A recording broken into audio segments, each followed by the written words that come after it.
This is Shauna's Avenue with the latest news. Government members led by Prime Minister Andrew Holness this afternoon walked out of Parliament, protesting a statement by opposition leader Mark Golding that the head of the legislature and executive were not independent of each other. When the former speaker was forced to resign as a result of an Integrity Commission investigation, the move to replace her with the wife of the Prime Minister, so that the head of Parliament is now the spouse of the head of government, does not sit well with the tradition that the Speaker must act independently of the government of the day, Golding said. Member of Parliament for St. Andrew, East Rural, Juliet Holness, is the Speaker of the House and wife of Prime Minister Andrew Holness. Golding, whose opposition bench seconded the move to install Mrs. Holness as Speaker, was nearing the end of his 2024-2025 budget debate presentation in the House of Representatives this afternoon when he made the statement. He prefaced this by outlining that 8 government ministers had been either forced to resign or sanctioned for a range of serious breaches, that the chairmanship of most parliamentary committees had been removed from the opposition, and that there had been maneuvers to delay the tabling of reports from the Auditor General and the Integrity Commission. He argued that the country was in an increasingly low trust environment. The Speaker was not present for the statement. Prime Minister Holness, seemingly peeved, shook his head in disgust before mouthing off might that Golding's comment was low and desperate. He then left the lower house and was followed by all government members present as opposition members egged on the walk out. Deputy Speaker Heroy Clark, who was proceeding, was subsequently forced to adjourn the sitting as the number of members of Parliament present fell below the required 16 needed to form a quorum. When the former Speaker was forced to resign as a result of an Integrity Commission investigation, the move to replace her with the wife of the Prime Minister, so that the head of Parliament is now the spouse of the head of government, really does not sit well with the tradition that the Speaker must act independently of the government of the day. The Speaker is intended to be independent and must act independently of the government of the day. That is the tradition. That is the tradition. The failure,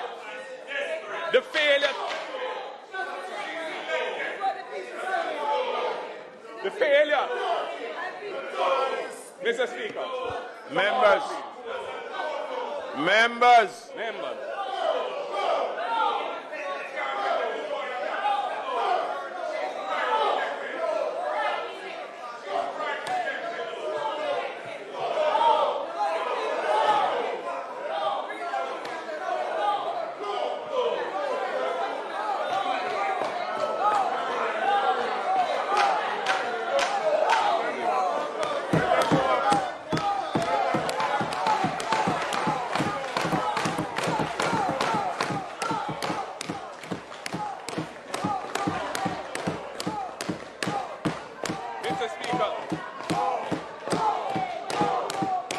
The failure to identify the so-called illicit 6 MPs.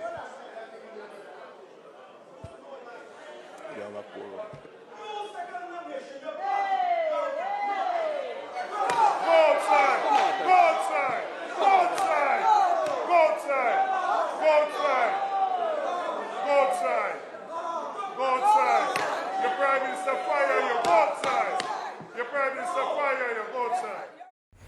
The Spanish Town Police are searching for the persons who shot and killed a man in a drive-by shooting in Cromarty, St. Catherine on Monday night. The deceased has been identified as Samura Not Nice Pusey, a 33-year-old laborer of Bongo Lane, Cromarty. It's reported that around 8:15 p.m., Pusey was in the area when persons fired shots from a moving vehicle hitting him.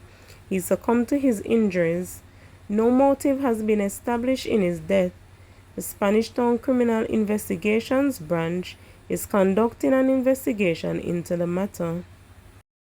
Leader of the opposition, Mark Golding, Tuesday afternoon sought to discredit the government's argument of implementing no new taxes in the last 7 years, asserting that tax collection has increased by 419 billion since 2021.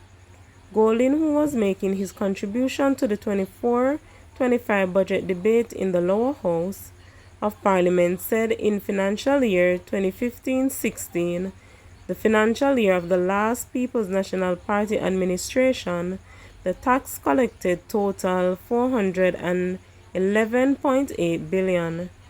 This was 24% of Jamaica's gross domestic product, he said. Golding said under the current Holness administration, tax collected is now over 28% of GDP.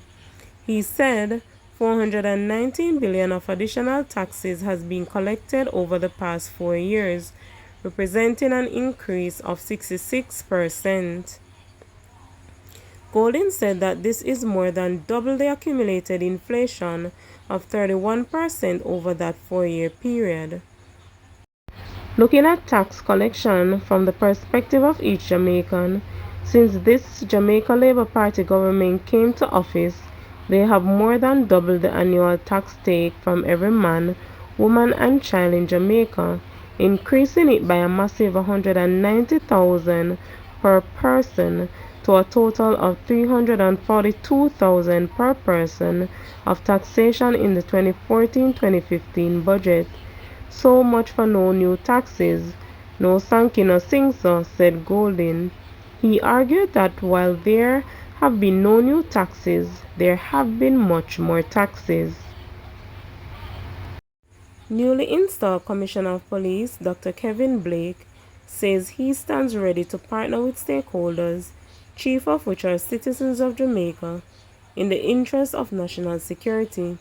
He was speaking at a change of command ceremony held at the office of the police commissioner in St. Andrew on Monday.